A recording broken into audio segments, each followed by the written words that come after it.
You know, I had this accident when I was on this ranch down in Springerville. We used to go bass fishing after our shifts on the ranch, and I caught me a bass, but not quite the right way, and it was the reason I never could have any kids of my own.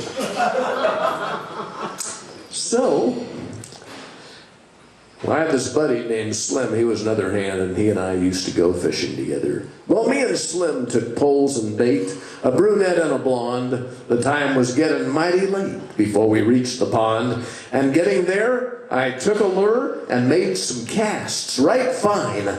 But though those stripers leaped for bugs, not one fish took my line.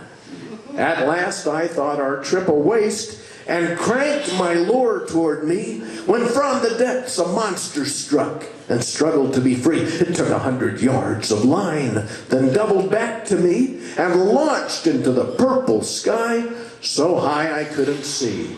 With mouth agape, I peered aloft and waited for the splash, but then from out of nowhere that fish landed with a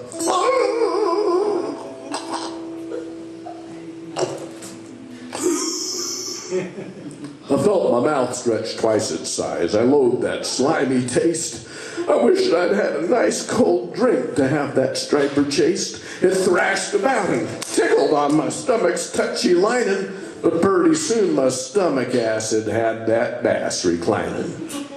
Well, me and Slim felt real bad that bass had kicked the bucket. I wish the night was lighter so I could have seen to duck it. I tried to cough and throw it up. Slim jumped upon my chest, but finally he called 911 and asked them what was best. The paramedics took one look and saw my bulging gut, informed me to remove that bass a surgeon had to cut. They rushed me into surgery and laid me on a table. They stuck a needle in my arm and gave my wrist a label. The medication in the tube was heading toward my arm, but then the OR lights went out, which caused me some alarm. Yep, all the lights went out. They didn't even leave on one, and next I knew a nurse said, "Mike, your surgery is done." The doctor said the surgery went fine in all respects. He said, "Just sign your bill and get your personal effects." But later in his office, Doc apologized to me. He told me I was sterile, that a dad I'd never be. He said he wished that he'd explained that side effect to me, the undesirable result of my vasectomy.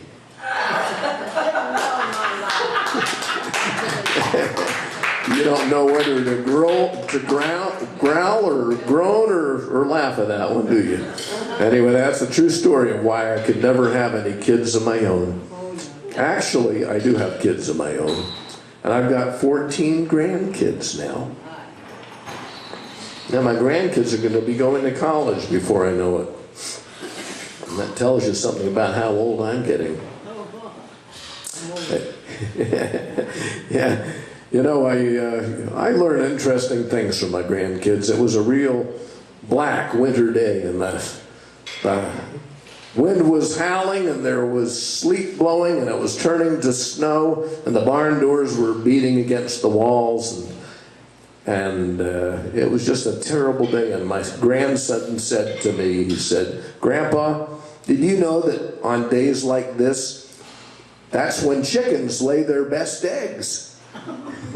I didn't understand what he meant. I said, "Well, what do you mean they lay their best eggs on days like this?" He says, "Well, Grandpa, that's why they're called Gray Day eggs." So I wrote a poem about it. When the winter storms are brewing and the geese are winging south, and the smell of stew a-stewin's making water in my mouth. When the barn doors play a rhythm as they beat upon the walls, and we're cozy and a-kissin', wrapped in sweaters, draped in shawls. When the sky's a wicked cauldron, and the sun's all masked by gray, and the harvest chores are all done, and the barn's plumb full of hay.